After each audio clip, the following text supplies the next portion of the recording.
नमस्कार दोस्तों। आज पंचलाइट कहानी के कथावस्तु की चर्चा करेंगे। पंचलाइट एक अत्यंत ही महत्वपूर्ण कहानी है। ज़्यादातर प्रतियोगी परीक्षाओं के सिलेबस में यह कहानी देखने को मिलता है, तो इसके बारे में जानना जरूरी है। तो आज पंचलाइट कहानी के कथावस्तु की चर्चा करेंगे। परंतु अगर आप चाहते हैं कि इस कहानी का संपूर्ण पाठ मैं आपको पढ़ाऊं, तो आप मुझे कमेंट करके बता सकते हैं।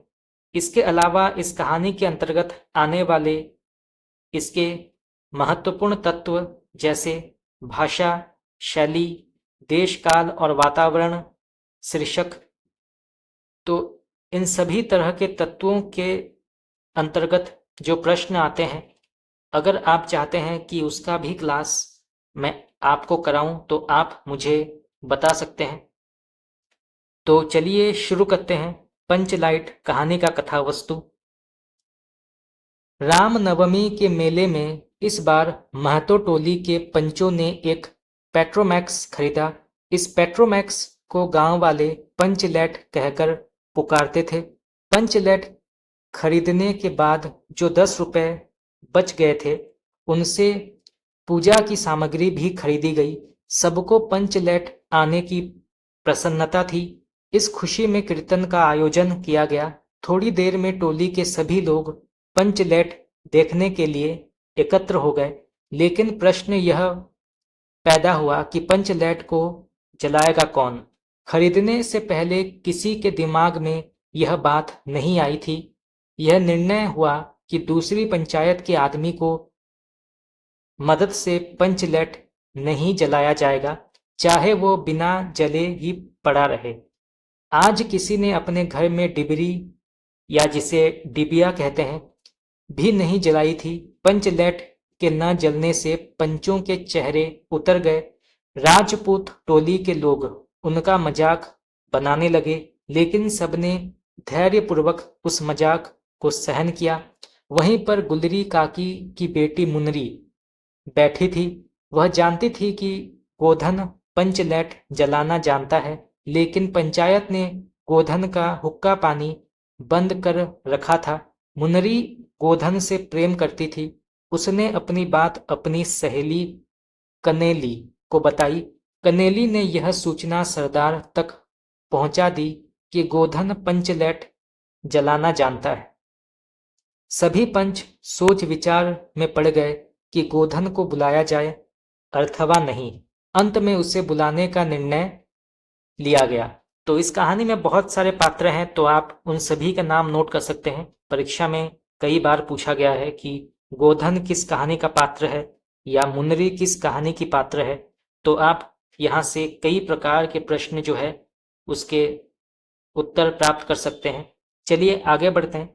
सरदार ने छड़ीदार को भेजा, लेकिन छड़ीदार के कहने से गोधन पंचलैट जलाने के लिए नहीं आया। आखिर गुलरी काकी गोधन के झोपड़े में आई और उसे मनाकर ले गई। गोधन ने पंचलैट में तेल भरा। तभी गोधन ने पूछा कि स्पिरिट कहाँ है।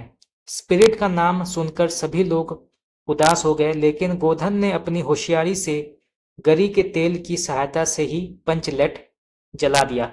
पंचलैट के जलने पर सभी लोगों में प्रसन्नता की लहर दौड़ गई।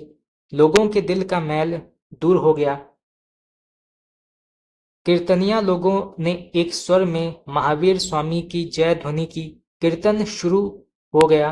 गोधन ने सबका दिल जीत लिया। मुनरी ने हसरत भरी निगाहों से गोधन की ओर देखा। सरदार ने गोधन को बहुत प्यार से अपने पास बुलाकर कहा, तुमने जाति की इज्जत रखी है, तुम्हारा 7 खून माफ, खूब गाओ सलीमा का गाना।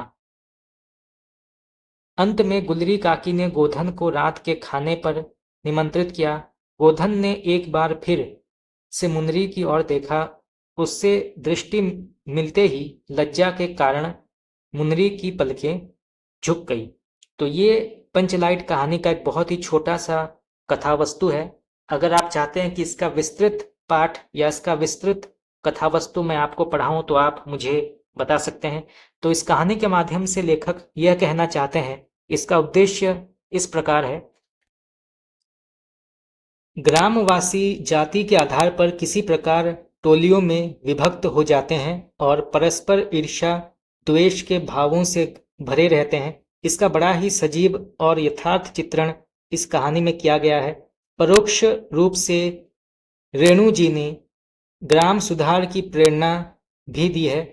इसी के साथ कहानीकार ने यह भी सिद्ध किया है कि आवश्यकता बड़े से बड़े संस्कार और निषेध को अनावश्यक सिद्ध कर देती है। तो इस कहानी के माध्यम से फणीश्वरनाथ रेणु ने पंचलाइट के शीर्षक की सार्थकता को भी स्पष्ट किया है कि कहानी का शीर्षक पंचलाइट ग्रामीण लोक भाषा के आंचलिक प्रभाव से युक्त तथा संपूर्ण कहानी के भाव को व्यक्त करने वाला है। इस प्रकार यह कहानी ग्रामीण जीवन की सजीव झांकी प्रस्तुत करने में समर्थ है। तो दोस्तों, आज के लिए इतना ही। आज हमने पंचलाइट कहानी के कथा वस्तु की चर्चा की, जो एक बहुत ही रोचक और अद्भुत कहानी है और यहाँ से प्रश्न कई बार पूछे गए हैं, तो इसके बारे में जानना अत्यंत ही आवश्यक था। तो आज के लिए इतना ही। अगर आप लोगों को मेरा क्लास अच्छा लगा तो आप मुझे कमेंट करके बता सकते हैं। आपका बहुत बहुत धन्यवाद।